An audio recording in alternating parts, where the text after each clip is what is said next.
our shenanigans are cheeky and fun. Yeah, I mean, his shenanigans are cruel and tragic. Which makes them not shenanigans at all, really. Evil shenanigans. I swear to God, I'll pistol whip the next guy that says shenanigans. You mean shenanigans? Oh! You're talking about shenanigans, right? What was that? There's jizz in the trunk of my car. Really? Followed by some porn on magazines. Wow. And some portions of a steak dinner. Dinner for two. Portions of a steak dinner. Welcome to Punkass and Random Heroes Cheeky Shenanigans. Shenanigans. Oh, that was a good one. That was a good one. My name is Jesse, aka Random Hero. My name is Nick, aka Punkass, because why? That's my name. That is your name. That's my name. That's my name. Football season has come up again, so I decided That's to dust my off name. the old Hawks jersey and Dusting it off. yeah. Which the Seahawks are going to be a whole new team. I have no Yeah. direction of where they're going to go. We got Wilson, Yeah, that's all we have. Well, I mean, we have Wagner. Carson. Yeah, but he never really played Lockett. that much, though. He did last season. Carson had a great year last year. Hmm. Tyler Lockett, DJ Metcalf when he's healthy, he'll be. And then a we pretty have good the receiver. one-handed man, the only disabled guy ever in football. Shaquem Griffin is the one with the one hand, and then his twin Shaquille, I think. Yeah, some weird. Is it Kareem? Cream. No, one goes Berries by and cream? Shaq, and the other one goes by Griff, I believe. But Okay, do you go to that vape store in Lake Stevens? which one? The one that's over by Taco Bell?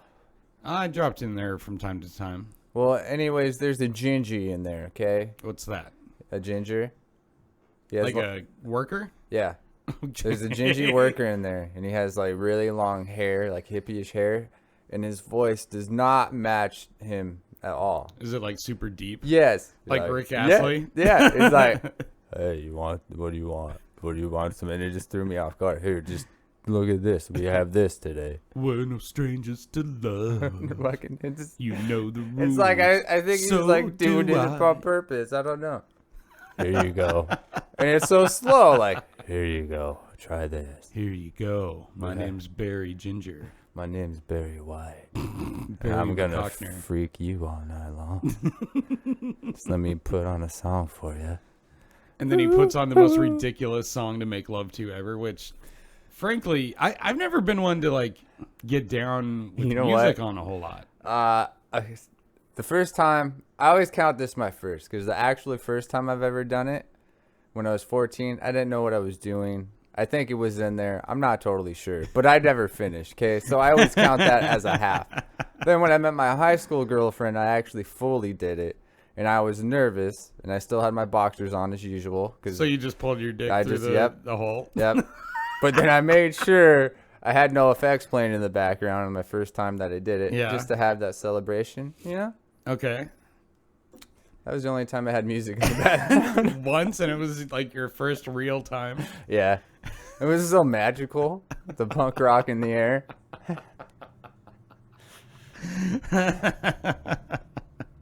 Yeah, I don't know. I mean, you see it in movies and TV shows all the time, and even, like, if you watch older style porn, they always had that same kind of, like, you know, guitar through a wah pedal music. Whack, whack, whack. Or what's that? What's that Barry Manilow song? Barry Manilow? Isn't song? it Barry Manilow or Barry White? What are you thinking of? Get your freak on. Nope, that's not it.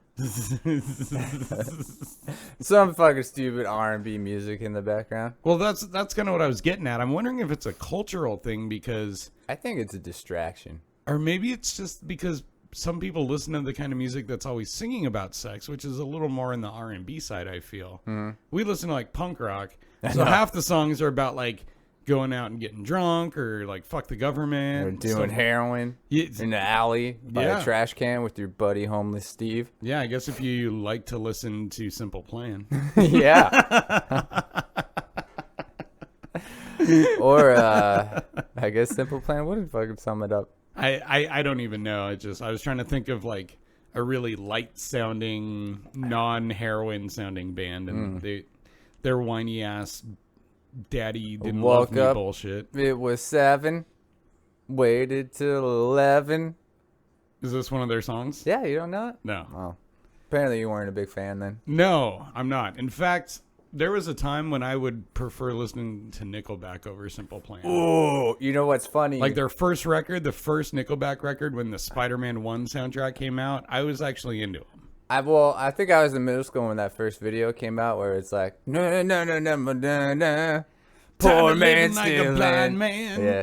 Everyone liked them then. And Yeah. then they just went down the shitter in the fucking And hate pool. that's the funny thing is like that first record they put out, when it came out, that was a good, solid rock album. I had no complaints with it, and they had multiple songs in there that were pretty good hits. But something happened after that record, and I don't know what it is. But by the time they were putting out that, like, look at this photograph, Yeah, suddenly that it was one, like, these that guys one. are fucking jokes, right? Puddle of Mud was good then too in that same era. They went down the shitter too. Didn't they only had like the one song? Like, They had- she fucking hates me. Yeah, but they had like 2 more before that though. She What? fucking hates me was like the last one, and then they dropped out. So what's the other ones? Like, I love the way you smack my ass. I love the what is that dirty one? things you do. I don't know what the title is. I just know the. Oh, that's Yeah, I gonna know. bug me. And I then remember there were- that one. There's one more. I can't think of it. It was a hit one. Yeah, That was always I my was never favorite into part those of the guys. song. You liked them? Well, I like that part. I love the way you smack my ass. It's Ooh. not often you sing about a guy who likes to get his ass slapped. You know. Yeah. Fucking. I mean, I think we all somewhat like it. Like, have you never had a chick going at it behind you and she smacks your ass?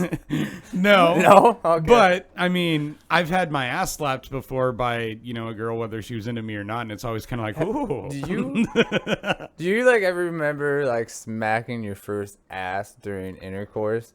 I don't remember whose it was, but I remember there was a time when I had never done that. I know. And then there was a time when suddenly that was one of my moves. I know, right? Yeah, and But just like, should I do it or should I not do it? I think Will the they first like time it? I did it, I was asked to. I can't remember. I don't when feel did like that. I ever would have started doing that if I wasn't asked to, because I grew up in such a sexually repressive family and upbringing that, stuff like that, sex itself was dirty enough. Like, I was super vanilla for a long time because Really it was vanilla? like, ooh, this is sex. Sex is a taboo, we can't talk about it. You can enjoy it, but you can't be weird with it. And then you start realizing, especially after we already know my large number. Once you've had some more experience, you start to realize, like, not only is it okay to do that shit, but a lot of the people out there, guys and girls, do like that kind of shit. So I ran into a lot of girls that were requesting stuff like that, Especially Smack my the, like ass, the choke choking me. thing too. It's Like, so weird. I know. I mean, it's not weird in the sense that, like, I get that a lot of people like it, and I don't judge them for it, but, like, a near-death experience is the last thing I want during sex. Yeah, I know. Just you can like pull my hair and choke me a little bit if you want to. Have you ever had someone do it to you? I think I've had someone like choke me, but I don't remember who it was. Are you sure she wasn't just, like, actually trying to kill Maybe you? she was trying to murder me. Yeah. Like, have you ever like been like jacking off, right? And suddenly you're, I've done it, yeah. Suddenly you're thinking, you're just like, oh, Nick would probably enjoy this. What? Like the way that you're doing it, like. No. No, you never done that? No, I'm Oh. usually kind of focused on the task at hand, if you Oh, will, or the okay. task in hand, as it were. What? No. No. Speaking of tasks in hand, I want to talk about activities yesterday. Oh. We went to the casino to play a poker tournament because Yeah, Nick and likes it's to play fucking poker, and so do I. Stupid Indian reservation. Wow. How? How are you? You're not backing down from that I one. am Chief Cumbaway. Come to my casino. I take your money. That's usually how it works. Yeah. I mean, on the one hand, it's kind of racist to joke like that, but on the other hand, so many big shows that lots of people love do it, like Parks and Rec. They have a very stereotypical, like, rich Indian guy who runs the local casino. Oh, yeah, that's right. Who has the very, like, What? normal native What sounding is voice. it? Indians are the only ones that can have casinos on the 'Cause land. their land is sovereign. So like they don't have to follow our rules then? Not all of them, no. They have Like- to follow certain federal So rules. they like but- have their own government? Or Yeah. what? Really? Yeah. Huh. They have their own police, their own jail systems sometimes, but they still contract out to counties and all that. But yeah, they have their own council, their own rules. That's why they can sell those fireworks in Boom City out there.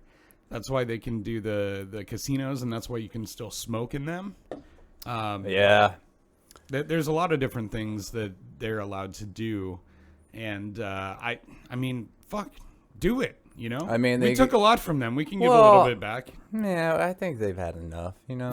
They've had enough already. I mean, they take all the, you know, our taxes money already, and then they fucking make more money by a casino on top of that. Okay. And then they just, you know, do what they do, and, you know. Now, I hear you, 'Kay. but here's what I want to counter that with. Okay. So at least there's two groups of people that I feel that we have been the biggest dicks to in this country. Indians are one, black people are the other. And Indians they have their own sovereign land, they have their own laws to an extent, and they're able to build casinos and kind of get that money back or whatever. They have opportunities to kind of somewhat recover from what happened. But What? black people, that's What? why they want reparations. They don't What? have that in any way. They say we came over and took the Indian shit, right? We did. What if the Indians did that first and we never knew about it? What? What if whiteys were the ones first here and they came and destroyed us all? Through and then, DNA, we know the path that they took, and they all came from Asia over the Did they- Alaska land bridge. is this what 23andMe says? I Did don't, the Indians do a DNA test? no, we look at the fossil record or the we've looked at generations of DNA and looked for markers. I mean, there's different classifications of humans, like Caucasian, that's one. There's Mongoloid, which is like Asian, and then there's I think there's one or two more. There's Negroid. That's the classification for black people. And Negrophilia? Is that what you mean? Stop. Is that what it is? Just stop. Just stop it. Just stop it. Just stop it. Stop it. Today's a I good feel bad subject. even laughing at that, but like that's why we do this, you know. And I've been listening to a lot of like the About Last Night podcast with Adam Ray and Yeah. Brad Williams, and they have some great episodes on there. Like Seth Green did one that I thought was amazing. Oh, the phone call one? Yeah. that was a I good was one. gonna bring that up because I thought like that's not a bad idea. We could try doing a prank call or two on this show eventually and I've see been so what out happens. of whack. I've never done that since like teenager. I know. Oh, you know what that reminds me of? Huh.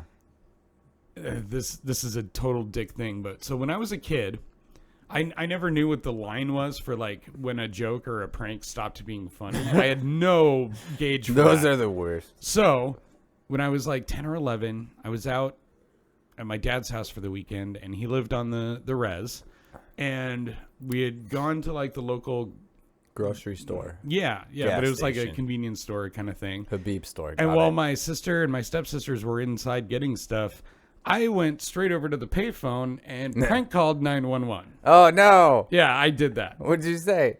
I don't remember, but I remember that I think I started giggling and the lady on the other line got really mad, and so I was like, oh no, I'm going to get in trouble. I wasn't supposed to do that, was I? Did you do that one fridge joke? I forgot what it is. But you're like, better go and catch it.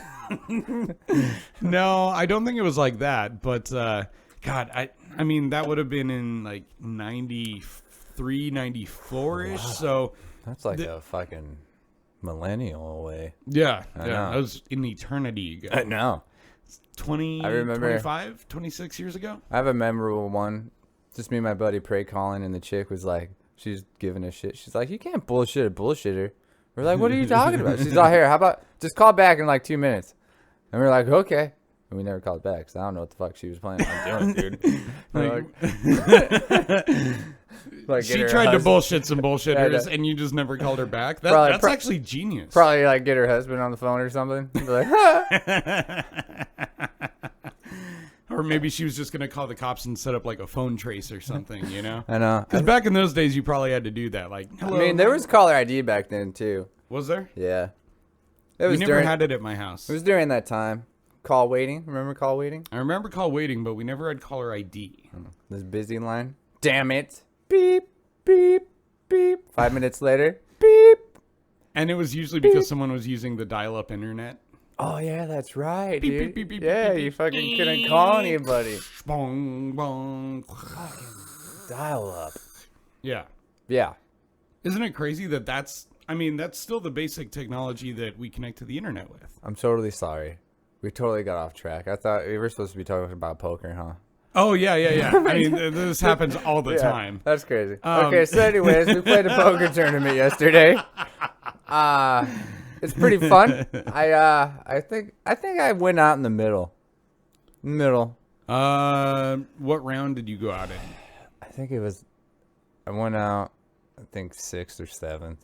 I think that was right around the middle, but it was like just before me, I think. Because I just sat down at your table with a rebuy, and I know, I was trying to stare you down, like, motherfucker. And you kept making me laugh. And I was like, huh? And I was trying to think, like, okay, we can't make too many looks at each other, otherwise people are going to start thinking that we're, like, trying to talk to each other. I know, I'd be like, dude, I'm going to text you what I have. You tell me what you have. Right.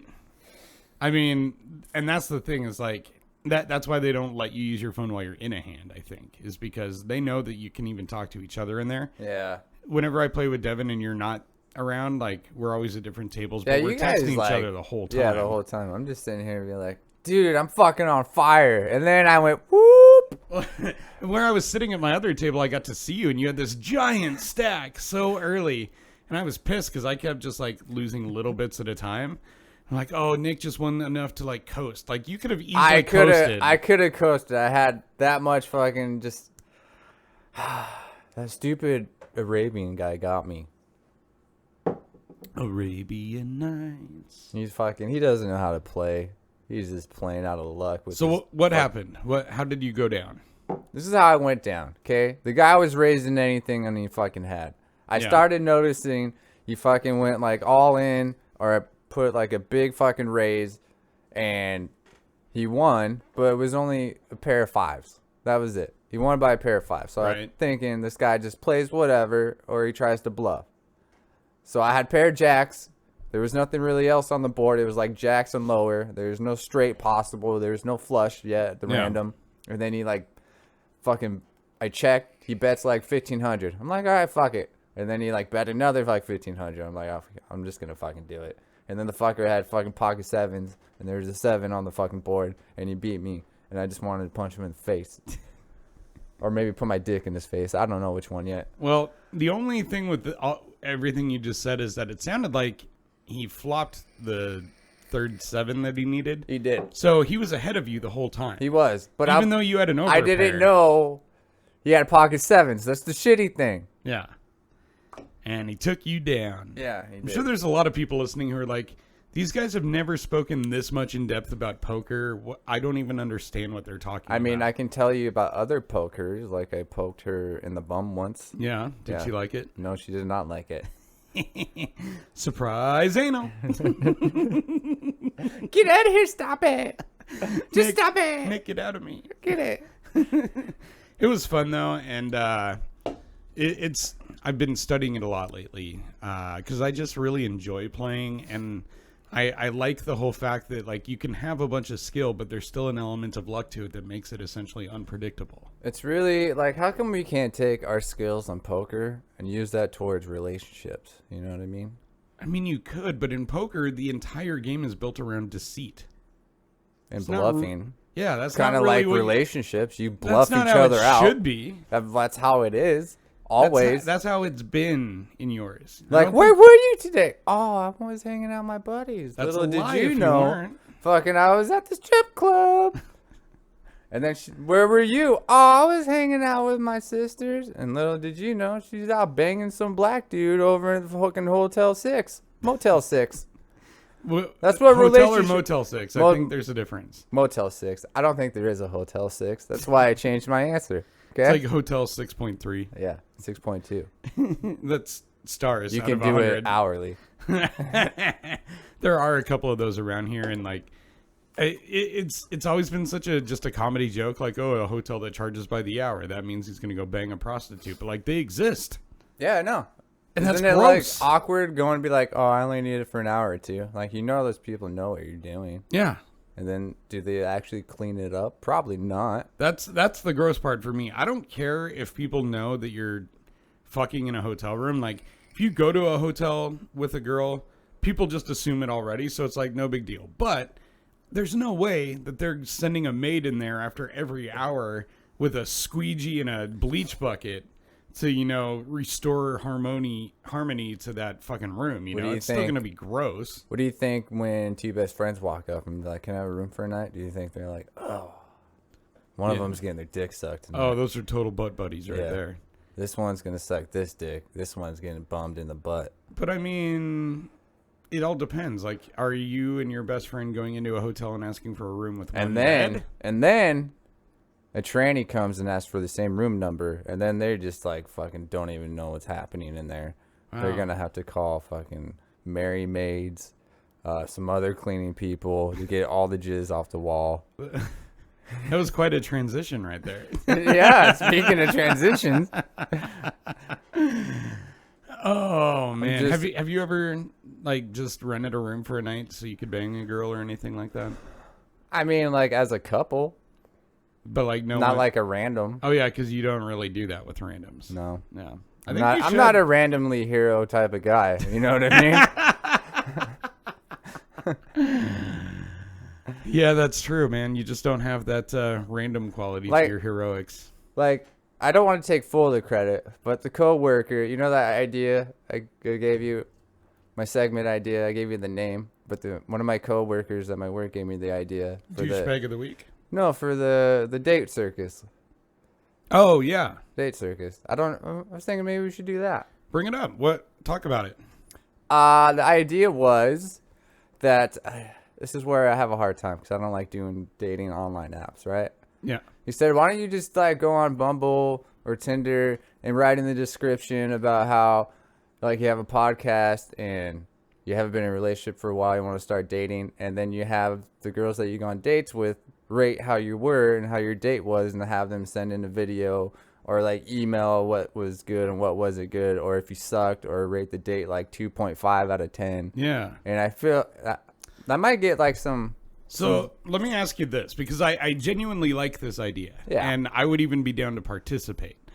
The only thing is, I would be worried that if a girl agreed to go on a date knowing all that, I'm not saying that we're big enough that they would want to do it just to be on our specific show, but the entire idea would be that they know that it's not real. But that's the thing. You make it sound like, who knows, there could be chemistry or there could not. It's just we're dating and we're just documenting everything that's going on. So just take like a selfie style video in bed after you do it with him. No, this is like you have the date and then you'd be like, well, if you want to, you don't have to. We have a podcast. You could send in like a little visual what you hated and how badly you sucked, or write in, or you don't have to at all. But I would challenge you that if you want to do this, I think that you should try to accept or to instigate dates with girls that you wouldn't maybe necessarily normally do it with. Yeah, like fatties, or or like a ultra scene looking girl, or if you're not normally attracted to a specific race of girls, maybe just force yourself and try, and you never know what you might discover about what you actually like or didn't even know you were missing, Right. Yeah. Right. Like girls with tattoos. Since, I'm not in a relationship anymore. Yeah, and you just keep bitching about it. Yeah. I'm just going to keep bitching about it. Until you get back with Lindsay again in another 6 months. We'll give it 2 weeks. 2 weeks? You talking to her again? We talk every now and then. Oh, Jesus Christ. Yeah. Hey, whatever. At least I'm not. Never mind. I'm not going to call out any names here. Okay. Yeah. Thank you for that. Going back to About Last Night for a second, he had Dane Cook on an episode, and Dane Cook kind of took a Nickelback path where like he got super popular and everyone liked him. Then a lot of people started like. He went on a lot of podcasts, and I listened to all of them, and he always brought up his brother, or they always brought up his brother that took his money. Yeah, well, and not even that, but like just the public opinion of him shifted after, 5 or 6 years of really solid, just rock stardom, to all of a sudden everyone treating him like the Nickelback of comedy, basically. And it just became fashionable to make fun of Dane Cook as a comedian for other comedians. But I've always enjoyed not only his comedy, but listening to him on those shows because he's been to those, really high levels. And he had a unique path that is what gave me the idea to bring this up today. And he was talking about how he got popular when social media first got popular, like MySpace days. Yeah, and he really used talk to people. Yeah, and that's how he got so big. I mean, obviously he was funny enough once people discovered him that they would actually genuinely like him, but he used that to propel himself. Not only was that genius, but he brought up a good point on About Last Night and said that, like, that was before people really trolled on the internet. Yeah. People were mostly nice back then. They enjoyed things, they celebrated things. We hadn't taken the turn into trolling yet, and that's what I wanted to talk about. There wasn't a big whole like negativity back then. Yeah. It was always trying to stay positive. Now it's about being offended Constantly, because everywhere. everyone's a dick on the internet now. Yeah. So what were you like in the MySpace days online? Did you have like a tricked out MySpace page and all that? I did. I had the little skulls floating down. Like had some music in the background. Some like, I don't know, poppy punk rock music. Blink-182, Probably, Angels and Airwaves. Probably Boxcar Racer back then. Yeah. Yeah. I like 1 out of 3 of my friends for a solid 6 months all had Hello Seattle by Owl City on there. Oh yeah. Do, do, do, do, Yep. do, do, do, do. Fireflies in the sky. Okay, how many friends did you have, roughly? Fuck, dude. I don't remember, but I've been trying to get back on my MySpace page because I have a lot of cool like videos and pictures of them. I've done the same. I yeah. can't. I don't remember. I can't get on it. It's lost forever. Yeah, and I think they've kind of shut down the social side, and it's just a platform for bands now. Yeah, I don't know. I'm probably, I don't know, 152. I don't try to have like a lot of friends because I always like talk shit about the people that have like 800 friends, 1,000. I don't want to be that type of person. Well, nobody actually keeps 1,000 people in their life. I think that at most people might have room for about 400 acquaintances, 200 of which are maybe friends, 100 of which are maybe friends you see somewhat frequently. Yeah. About 20 of those are close friends. Then you've got your, 1 to 3, maybe even 1 to 5 best friends. You can't be like, oh, I met this person once, never heard from them again. Oh, we're close friends on Facebook. Yeah, he likes all my shit. All of it. At 3 a.m., it's the weirdest thing. And he's just trying to bone you. Yep. He's just trying to bone you. There's a section of Reddit called r/nice guys, and it's all like posts and screenshots and stuff of guys who are that kind of guy. Liking everything, like Facebook stalking, going out and being nice to a girl and doing all this shit, but then expecting her to want to get with them. And the whole page is all these like screenshots of guys like freaking out when they find out that they're just a friend. And it sucks because, genuinely nice guys don't usually feel the need to defend their niceness because people around them do it for them. But you see these guys who think they're nice, but they're only being nice to get something. They're only nice on the outside. They're only nice because they're trying to hit it. Yeah, they're only nice because they want to date her or whatever. Hit it and quit it. Yeah. Yeah. Speaking of, you're the hitter and quitter. No. Back in the day. Back in the day. Yeah. Yeah. Yeah. No. That wasn't very nice of you. No. I hope. It also wasn't usually me that was doing the quitting. Oh. I see. Okay. Yeah. So blame them. Blame it? No, there's no blame. Like I've said, my history is tinged with a little bit of regret because I don't just do that with someone that I don't have some kind of a connection or interest in, and then to have it not work out always felt like a failure. I don't have a bunch of tally marks on my bedpost, if you will. That's not what that I is know for you me. know your number. You just never say it. No, I know. I know I you don't know know the it. exact number because I can't remember all the fucking names. You, That's you the don't hard need part. the names. You could be like, purple pants. Or, she was topless the whole time. Nick, I lost my virginity at 18 and I am now 36. That is 18 years of history to remember with numbers that are right around your IQ. Hey, do you believe in that whole fucking like women lose their virginity, but then they're re-virginized again or something, and then they lose their virginity again. That's not that was never a physiological thing. That was it's hyperbole. It's a way of, I mean, second virginity is a common phrase that's like, oh, I just haven't gotten any in a while.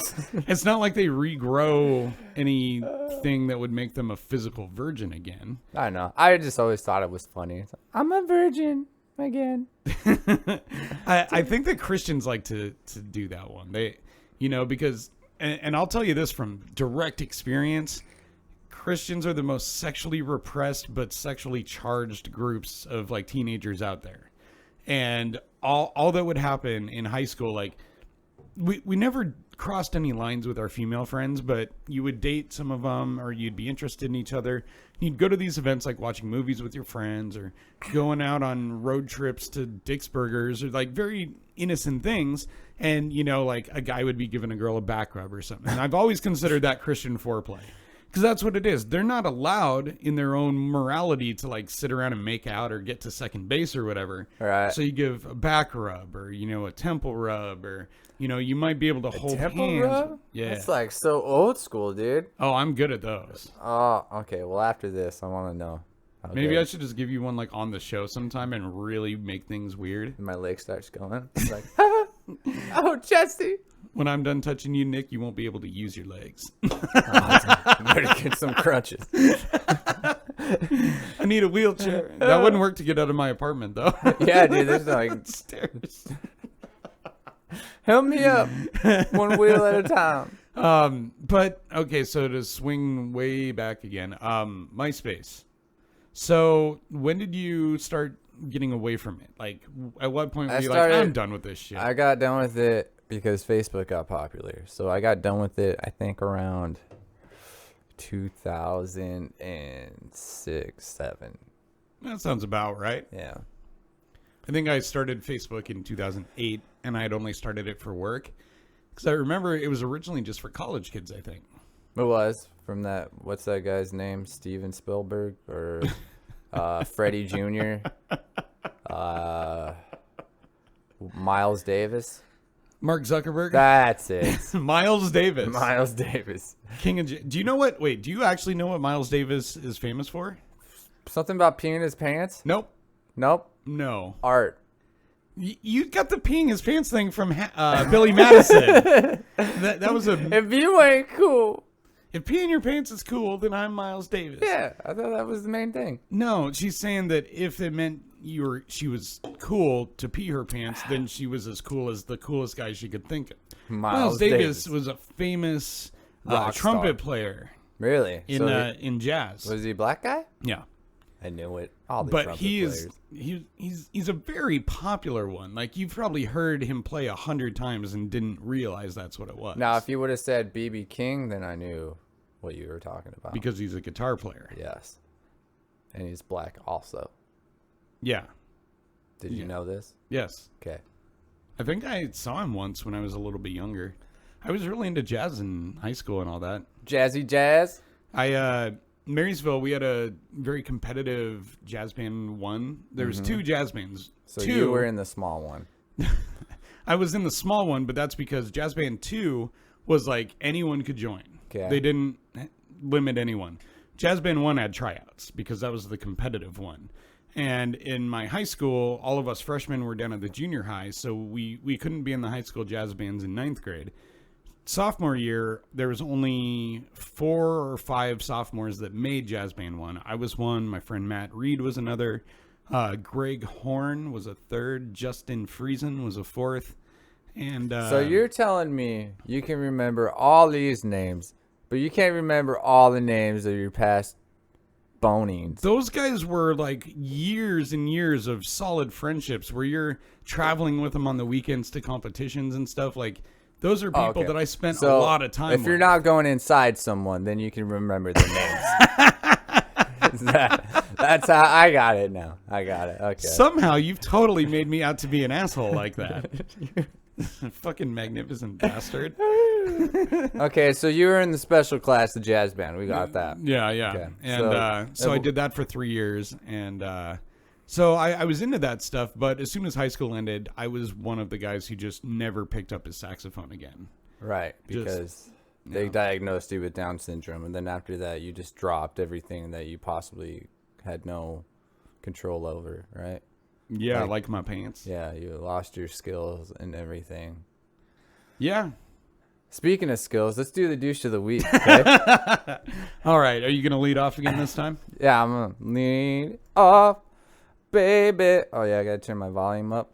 Yeah, Okay. and it should be good to go on the video right. board, too. Ready? You ready? Do it. I'm not going to fuck this up, dude. Okay, here's my douche of the week, okay? All right. Let's play. Let's hit play. Great. Now it's broken. Come on, man, play it. Well, anyways. Refresh the page. Okay. Oh, you want to know why? You disconnected from the internet. The internet disconnects on me. So anyways, it's Tom Green, right? Have you heard the thing where... No, but if you're not going to use the internet to bring it back up, you should I probably... do want to use it, but I'm going to have to fucking wait until... Okay. So anyways, Jimmy Kimmel? Jimmy Kimmel has his own show. Yeah, so does Tom on Sirius Radio, I believe. Well, like the late night show, right? Correct? Jimmy Kimmel. So anyways, Yeah. Jimmy Kimmel painted his aunt's house. She didn't know it. She comes home, blah, blah, blah. Tom Green was like pissed off about it because technically Tom Green did it back in like 94 with his parents' house, and he thought he was stealing his Like the bit? Yeah, his joke or whatever, and he made this video saying like, "Oh, Jimmy, why didn't you give me any credit? You know, I did this first, yada, yada, yada." Like he was butthurt about it. But I just like, it's been so long. He didn't mention being like, "Oh, this was my idea, blah, blah, blah." He just went and did it. So I feel like he's the douche of the week because he's getting butthurt about something so long ago, and it wasn't even like a written bit, some harsh fucking thing, and then he's just, you know, oh, right here. Good morning, everybody. Just saw Jimmy Kimmel's latest post. Hey, Jimmy, what's up, man? Where you painted your aunt's house orange and green. Wonder where you got that idea. Come on, people. Does everybody have to just keep ripping off every single one of my bits? I love you, Jimmy, but, you know, you should at least throw me a little credit for that, man. I mean, the same setup, everything. Come on. When a stand-up comedian goes and steals somebody's bit, you know, they don't hear the end of it. But, you know, That's for true. whatever reason, every single TV show can go out and rip off every single one of my bits that I've ever done and claim it as their own. Give me a fucking break, all right? We're going to paint my aunt's house. I mean, I don't like orange Jimmy and green. Kimmel really either, You know what? but he That's didn't funny really when you claim think it of as in his, though. 1994, and no one's ever done it before. Thank you very much. But I want a writer's credit, Jimmy. I want a writer's credit. Love you, man. I think you're amazing, but... Good morning, All right. So I've got two initial thoughts on that. Number one, I kind of get where he's coming from. I get it too, but he didn't have to make a big deal about it. I don't think it's like, it's just something he did. And that leads me into point two. I don't think that Tom Green made his whole career off of being able to just do the craziest Like shit. pranks. Yeah. Yeah. So how do we know that this isn't the real prank going on? Maybe the video is him just trolling Jimmy. Well, I don't see it as trolling. I see it as him being actually upset. Well, so. he knows he's never going to get a retroactive writer's credit on that.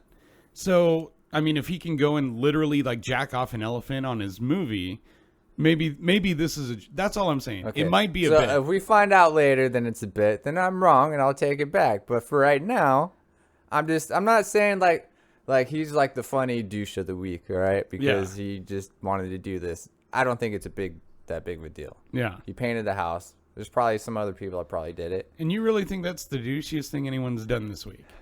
As far as I've seen, that I've noticed, okay? There Okay. could have been a bunch of murderings or, you know, someone could have touched me. I who think knows? there's a line when it crosses away from douchebag and into just like shitbag. Yeah. You know? I'm still trying to find that line. You know, we can have funny douches of the week or we could have like fucked up ones, and I'm going to find out what yours is right now. We should probably take a little time before each show to discuss which style douche of the week we're going for, because they've always been so different. Yeah, I know. I like it that way. Okay. Okay. And I'm going to find out what yours is right now. All right. And this one, it's another Reddit post from Insane Parents. Yep. And Here it is. I'm just going to do the full viewing for a second. and I'm going to read it to everyone. This was posted in the thread r/am I the asshole.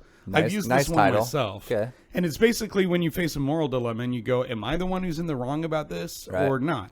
So here it goes. And this was posted this was posted on Insane Parents by someone who saw it. So I'm going to read it from the perspective of the person who posted it, who is my nomination. It says, I grew up in a very strict family where we were all on strict diets, had a basic exercise routine, and were active at least 2 hours a day. My wife and I have decided to enforce those rules on our kids. It has been that way ever since they were born. My son is 14 years old, and my 2 daughters are 7 and 8. Of course, I let our kids have their free time, but they seem not to have a problem with our daily routine to stay in shape. My son recently got his very first girlfriend. I've told him before that he needs a healthy girl to be his partner. I completely understand that he loves her, and I want my son to be happy, but he is completely going against our rules and how our family functions. I truly do want my son to be happy, but health is the number one most important thing to us. I was afraid that his girlfriend's body weight would encourage the same negative behavior onto my son, so I ended the relationship. I do kind of feel bad, but at the same time, he broke the rules of our family. I cannot tolerate something like that. So tell me, Reddit, am I the asshole? And for someone to not only do that, but to then also immediately acknowledge that they might be in the wrong, but they still are defending it. So that's douchey as fuck. So his girlfriend was a little chubbier. Is that what I'm getting at? Yeah. Okay. And because of that, this 14-year-old kid's dad ended their relationship. So this somehow. is the dad, not the mom? Yes. Okay. Dad. See, this is where it comes in hard. This is where like a lot of families come in and chime in their opinions or what they want about somebody else's, relationships. I've had it done to me. It sucks because it gets in your mindset, and then you always make bad decisions that you don't want to make. Sure. You know what I'm talking about. Yeah. Yeah, okay.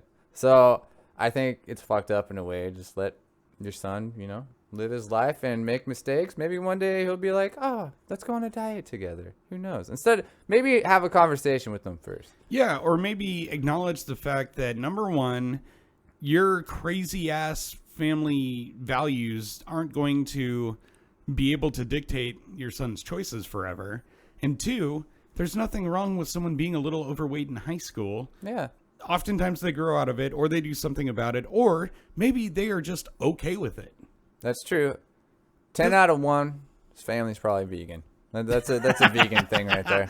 Probably drinks a lot of White Claw. Yeah, some wheatgrass for breakfast. Yeah, that's cool if you want to be sober and vomit. I always Grandma's have boy. I always have problems when like a child's 5 and he weighs like 100 pounds.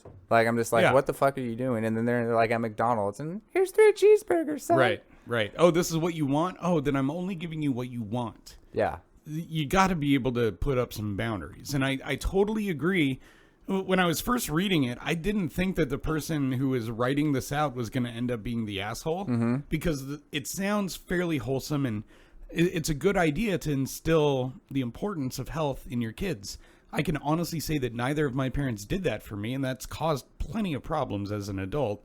But there comes a point when you have to own it yourself.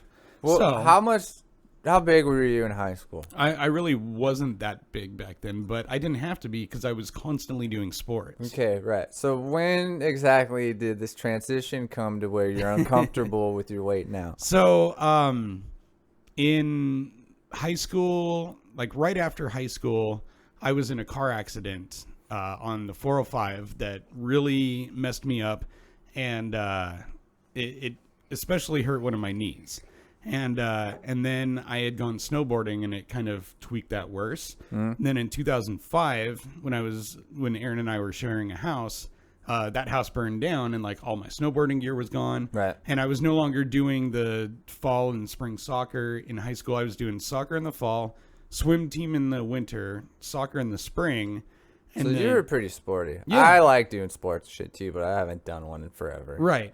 And I've tried like doing softball leagues and indoor soccer leagues and stuff, and they're fun, but there's just a difference. Like once you've stopped that routine and stopped caring about being able to be that active, it changed. How do I want to phrase this? It removed that priority from me, and I was never one to just go and work out. I hate just exercising for the sake of it. But if I have to run around a bunch of soccer fields to know that we can win our game on Saturday, or to know that I can play soccer at a high level, then that was worth it. You know, there was a purpose to it. And I never changed my goal from being able to win sports games to just being able to be healthy. Right. And that's what I'm trying to work on right now, is being healthy and making right choices to be its own end instead of like just part of the progress. I just want to know, when exactly did you put down the broccoli and start eating candy bars? That's not how it went down, because I've always loved good, healthy food too. It's just that I've also ended up eating a lot of junk separately, but not like candy and sweets. It's always just been like, oh, there's nothing else open right now, McDonald's is a good choice. Or, yeah. Or like when you go to Portland, where are you going to go? Voodoo Donuts. Uh-huh. Yeah, yeah. That kind of shit. And so, and if you like that kind of stuff, that's cool. But for me, I don't have the active lifestyle so far to be able to counteract it. So, I'm working on at least getting out and walking every day. That's why I play those stupid like Harry Potter and Pokemon Go style games. Dude, fucking Devin was doing, like, I was waiting for Devin yesterday. He was like, I'm here, okay. And I'm just feeling like a retard because, oh, there's that word again. Feeling like a retard because I'm just standing there alone. And I'm just like, and then I text him. And I'm like, dude, where are you? Like, how slow are you? He's like, dude, I'm playing Pokemon Go right now. I was like, I don't know if that was like the nerdiest thing I've ever heard, or it's actually good because you're out there walking. That's what I said. But the thing is, like, yeah, that having games that are augmented reality like that is a great way to kind of trick someone like me who needs there to be an extra, not incentive, but an extra aspect to exercise. Right. And I get a lot of shit because I'm just like, oh, you need to gain more weight. Do I? Do I need to gain more weight? Or are you guys just mad because you're not as skinny as me? Which one is it? Huh? I get it all. I get it all the time. I mean, it's good to be the skinny one, but now you're hitting the age where your metabolism might stop. And I know that you were the chubby kid back in school. So if you don't have good eating and exercise habits yet, there could come a day when suddenly you're like, oh shit, I look like Jesse. When I'm going to wake up like, what happened? No, but I really am working on it. And, I feel like I used to be a pretty good looking kid back in those days. And when people have seen you still are pretty good looking. Oh. But I think the insecurities with yourself affect the way that you... That's true. Yeah, I don't know. Yeah. I have insecurities as well. Well, like I don't want to get fat again. I think deep down, seriously, I don't want to be fat again. I really don't. It's not why like I eat a bunch of shit food, but like when I'm at work, like I walk constantly. Like I have to go outside for a break out in the parking lot. I do that every break, and I go up and down the fucking stairs all fucking day. So I don't know. But Aaron, it sucks. I know you can't get as skinny as me. I'm sorry, dude. No, he's getting there. I know. No, but what I'm planning to do is just take a few of those, like the before pictures, and I'm going to try that program that Eric was on that really helped him slim back down over the course of like 3 months. And I think that one's purely diet based, so I've been doing the research on it, and so that's the one that I'm going to try. I've been thinking about how you said we should have Eric on here again at some point. Yeah. Because he's like the next guest I want on. Like the most like stereotypical story that we always joke around, but his story is actually true, with his best friend getting with his mom. Not just getting with, married. Yeah, married his fucking mom. Yeah. Like, that's just hilarious, because I'm like, oh, we're going to bone your mom. Or I'm going to marry your mom. And God bless him, he has a pretty good like sense of humor about it.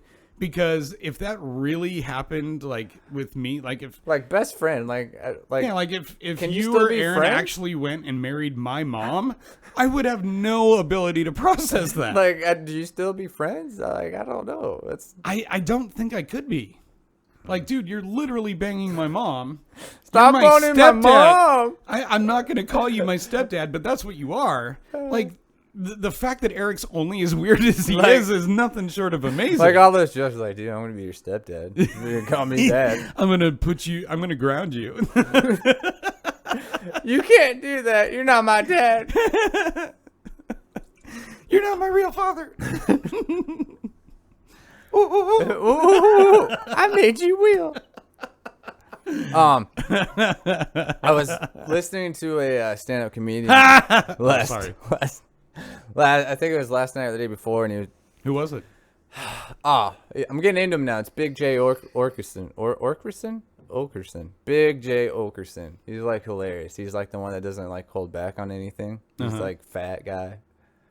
Fat guys are always funny to me. Sorry, but Not this one. he was telling his story about like a threesome with his friends and how him and his one friend are like fat and have like small dicks, and his one tall skinny friend had like the biggest dick he's ever seen. And he was talking about how he was trying to put like a regular condom on and it would just like fly off, and the chick was like, "Oh, I got magnums in my car." But I remember, I think it was a high school girlfriend, so I was still a teenager, and I was being safe and having condoms, and I think the only one I had left was like just like a random Magnum one, you know? I'm like, fuck. I don't think this is gonna fit. You know what I mean? And then like I put it on. I think I was just having like a really good like dick day, but I mean, that was like the only time because it like stayed on, but it still wasn't like fully like. It was like if you went and bought a 2XL hoodie or something. Yeah, like it stayed on, but it wasn't like its full use amount. I was like proud of that day. Huh. Yeah. It made me think of that. I just thought it was funny. I've always thought that, they should have just kept that line of condoms going, but made them a little more accurate. Like, so there's it would never happen again. It was just a good day. Magnum, and then like 45, and then like 9mm, and then like 22, and then like BB gun. Then airsoft. Like whoever has the smallest dick in the world, this has got to suck. You know Well, what I don't think that person has to worry about condoms. Ever. No. Ever. And I've heard some stories. Like, I think Abby told me one. I've heard, like, I think Sky has a small dick story. Stephanie definitely has one that I've heard. And, like, they'll talk about them where it's, like, that big. Like, pinky size. See, that's crazy to me. Yeah. I'm like, how would a person who's only packing that not know that they have a small dick? And if you have that knowledge, or that self-awareness, is it responsible to still try and like get with someone without warning them? I know, dude. You're gonna get laughed at a lot. I have a really small dick. We can try this, Yeah. or you can just lick it like a lollipop. Yeah, basically, my dick is so small that I can use one Magnum condom and just section it off with a rubber band and use parts of it at a time. So I can use one condom like 6 times in a row. Double deuce it? Like using different portions of the blanket or something, like, yeah. Have you ever jizzed in your own face? No, we've been over this. I know you have. Damn it. No, I've been pretty fortunate in that I've never really accidentally hit myself or caused any friendly fire with something like that. You know what I like to talk about the show? I love how we can talk about what people actually think themselves, but never say anything. That's the enjoyment I get out of this. Because I want them to relate, but they'll never say anything or admit to it. I just want them to feel like they're not the only ones.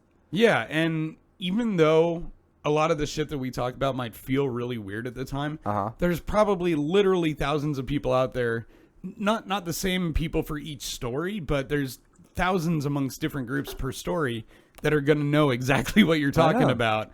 And yeah, that's a really good point, actually. Yeah, I was thinking about that. I just, Nick showing his non-dumbassery once again. Well, way to cut to it, man. I'm just, cutting through the fat, being real. Yeah. I try to be real sometimes, okay? I'm not a full joke 24/7. No, like 23 and a half, 23 and a half, 7.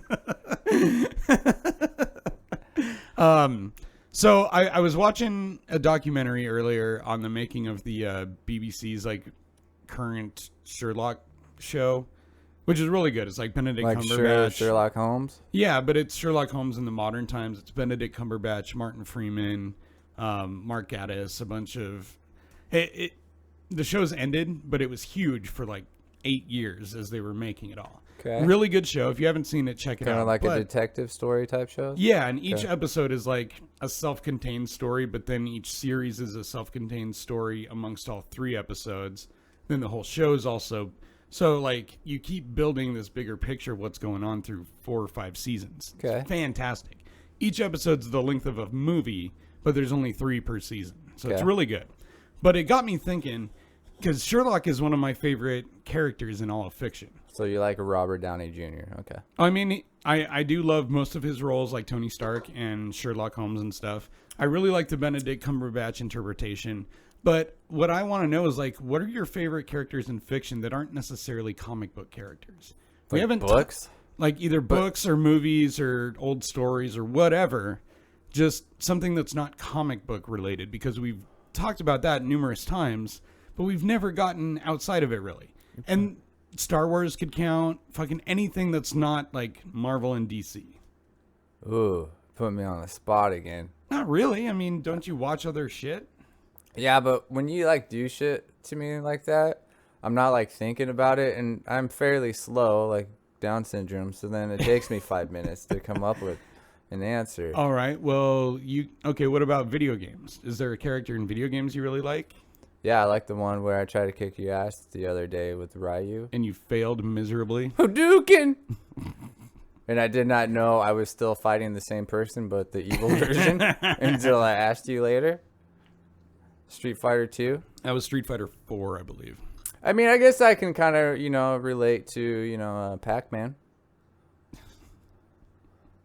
I should have known better than to expect a real answer out of you. I mean... Like even stoner comedies or books, like high school books, if you read like anything. Stoner comedies, I would feel like I would relate to Biodome. You know what I mean? Biodome. Yeah. So you're a Pauly Shore guy. Yeah. Just that specific movie, because it's like one of those close like buddy movies where you go through anything together and nothing can like break that wall barrier. I love the beginning when they're trying to figure out how to get out of like going to work or going to their girlfriend's house or whatever, and they're like they Rochambeau to do the whoever has to get hit with the book. Free mahi. So you've got nothing. You can't think of a single character that you like, or if it's not like comic books and stuff, if you give me that shit, because I never really I never got into like reading books. I mean, the only book I really like finished was The 5 People You Meet in Heaven, which is weird coming from me. I just got into it. And what's that about? It's about a guy that meets, it's been so long, but he meets different people along through his life that have all been to heaven and helping him struggle his life through struggles and stuff like that. When he dies, he meets like the last person when he goes to heaven. Weird shit like that. And then like the only other book I finished during school was like Holes. Read that. What is it? Holes? I don't think I've even heard of that one. There's a movie with Shia LaBeouf in it. Shia LaBeouf? Shia LaBeouf. I really like him as an actor. I don't know if you like him, but I mean, I've never had anything against him. I thought he was great in the first 2 Transformers movies. He was all right in the third one.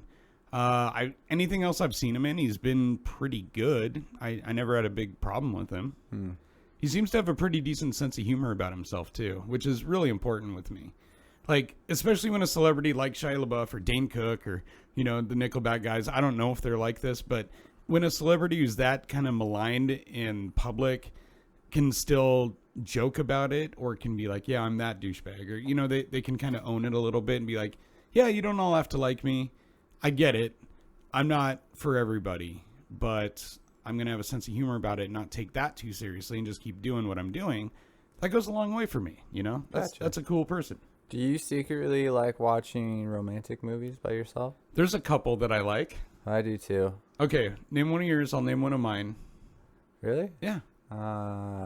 Well, just because I had to watch it with a girlfriend, but I secretly do like it, is The Notebook. I don't know. I know you've never seen it. I have not seen it. But I do like that one. So you genuinely like it? I do. This is an honesty circle right here. It makes me like sad. I don't know. All right. Well, I'm going to reserve making fun of you for that for at least 24 hours because I asked the question. I can't promise you much longer beyond that. So one of mine is 10 Things I Hate About You. Oh, that's a good one. That's a really good one. It's kind of a high school one also, so it may not fully count. Another one for me is Serendipity. I like that one too. Yep. John Cusack and Kate Beckinsale, I believe. And then, like the fucking, he finds the book at the end or some shit. I haven't watched it in so long. I know there's a book involved with it. And those kinds of movies are the exact ones that I hate because I genuinely saw a lot of those in my kind of formative years where I'm still, in high school, you're still figuring out like what you're looking for in a girl, what relationships really mean, what they Secretly, are. deep down, I would want a relationship like they have in the movies. But in reality, it's not like that at all. Right. And that's the point is those movies set you up for failure because you think that like, oh, if I run through the gate at the airport and stop her, that or if I, she's going to get with me. Song out the window. Yeah. If you make these big romantic gestures, something's going to come through. You're going to win. Put a ring in a mailbox. Yeah, and suddenly and suddenly like music's going to start playing and people are going to applaud as she runs up and kisses you and it's just I always wanted to, like, I always fantasized like being in a crowded area somewhere in public and to be like, excuse me, listen, I have something to say. Blah, blah, blah. I love you forever. And I've always wanted to do that. Nothing would break us apart ever. People do those pranks where like they'll stage something bad happening in public just to see people's reactions. Yeah. I've seen a lot of them where it's like someone getting mugged, or there is a really cool one where they set up this street to have like a movable light pole and fire hydrant and brick wall. And they had this guy walk down and he would make this gesture like someone was trying to steal a purse from an old lady. And this guy basically, they made it look like he was a superhero because he like pushes over the light pole and like picks the fire hydrant up out of the ground and water starts spraying. And like, it's all staged, but it totally looks like what you would imagine like a Captain America would be able to do. Mm-hmm. And you just see these people that are just like, holy shit, what is that guy? Mm-hmm. So there's some cool ones, but what if you do one where you stage a proposal that is like epically turned down, or like not just like a no or a yes, but like this girl like kicks your ass afterwards or starts insulting, like set it up, stage it, but then get people's reaction to seeing like, oh, I want to spend the rest of my life with you. And then she just starts cracking up laughing or is a total bitch. I've like during the, you know how people do that, or they want to do it like in front of a bunch of people and shit. I like in the past. You want to do it in front of your mailman, apparently. Yeah. In the past, like I've come up with ideas and I've called different places and they're like, no, we really don't do that. Just in case of the chance that if she says no, like they were worried about that. So like, so wait, what kind of places are you talking about? Like restaurants? Like something big, like stadiums or like a theater, shit like that. Just, I don't know, like a music venue. You know what I mean? Just depending on the type of stuff. Like I've called places before and they're like, yeah, we don't really do that anymore because they've had past experiences where it wasn't good. But I think that would be epic. I know. Like, especially at a baseball game or something. Plan this big fake proposal that she's going to turn down, and you know that you're not actually going to be embarrassed, but everyone's going to look at you as if like it's just terrible. Like have her like break a bottle over your head. You want to do it? I can propose to you, and then you'd be like, no, I'm cheating on you with Tyrone. You can call on Tyrone. I will never find another lover sweeter than you. Sweeter than you. Okay, so you gave another romantic comedy. I'm gonna think of another one real quick. You've Got Mail was a good one. I don't really. Isn't that with Tom Hanks? Tom Hanks, Meg Ryan.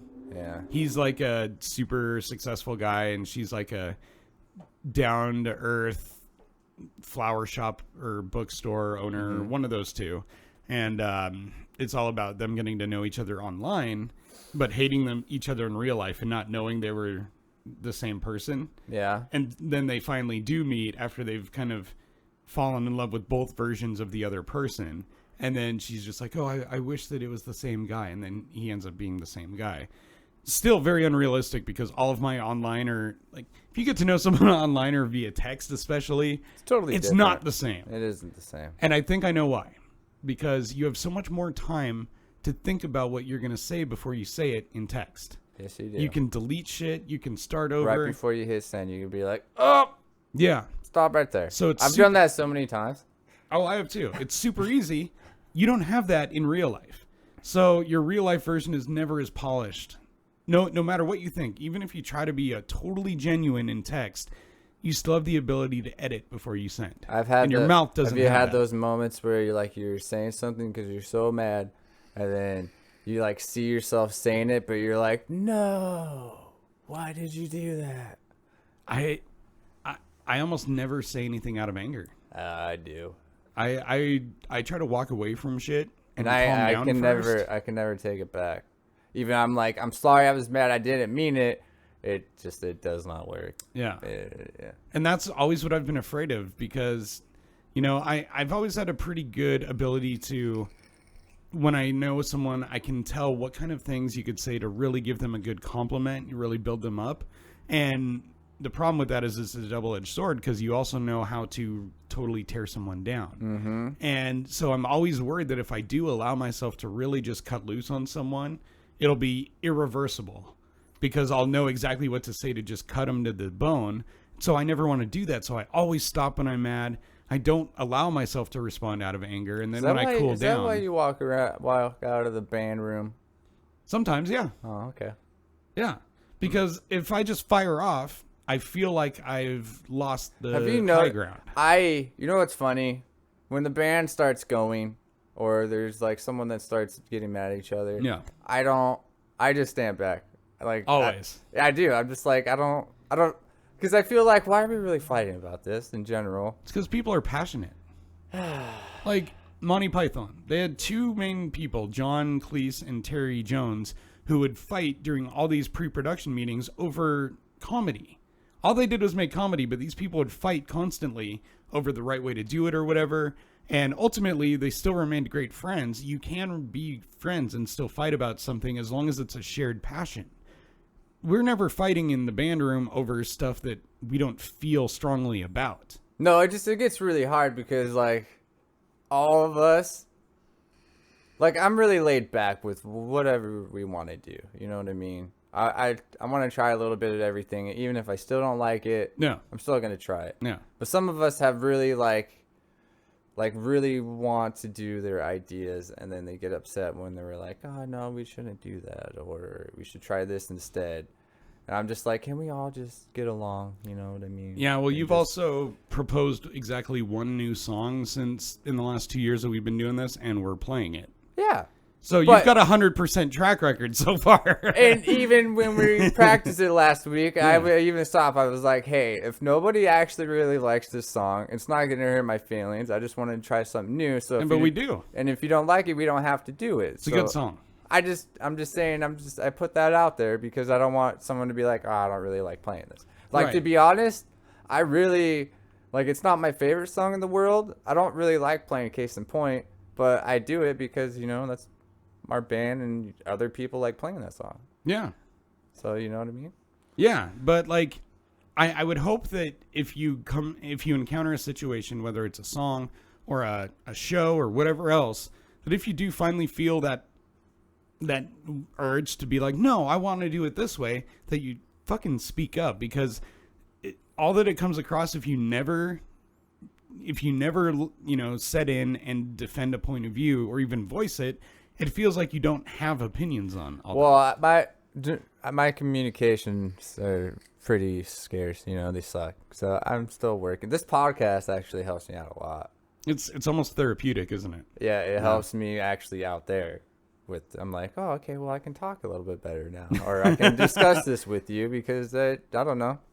Well, you're getting used to talking not only more openly, but we keep bringing in guests of people like you've never met. Yeah, and so I'm actually like talking to them. It's weird. I don't know. Because you know that in an hour, we get to kick them out the door. That's right. You don't have to see them ever again. I know, dude. Like, it's funny. I noticed it. Like, once we're done, I'm kind of like, okay, we don't have to talk anymore. Yeah. I'm out. Yep, I'm done. You always make a beeline. Oh, no, I'm out of here. Oh, yeah. Just let Jesse do all the editing and posting and all that. Hey, that's not true. Correction. I did all the editing in the beginning, okay? And then we got situated. Now Mr. Know-It-All over here does all the editing. You did all the editing for the first 10 episodes, I believe. Yep. I even made our end credits. I think this one right now marks episode 28 total between both seasons. 28 episodes. So that means there's 17 that I've done now. Yes. Yeah. And I will start arranging some help with you next time I think about doing it. I'll just make a spot for you under the desk to work in while I'm editing. Well, I mean, you still have a troll down there. until you get the troll out. Then I'll get in there. I made you wheel. I don't have money for a wheel. I will give you num num num num num num. Me think of other way to pay. Oh. Yeah, the bum way. Shimmy, shimmy, what? Shimmy, shimmy, yeah. Oh man. Well, I think that's just about it for today, bud. Yep. Yeah. Good talk. Good times. Oh, don't forget, we want to hear.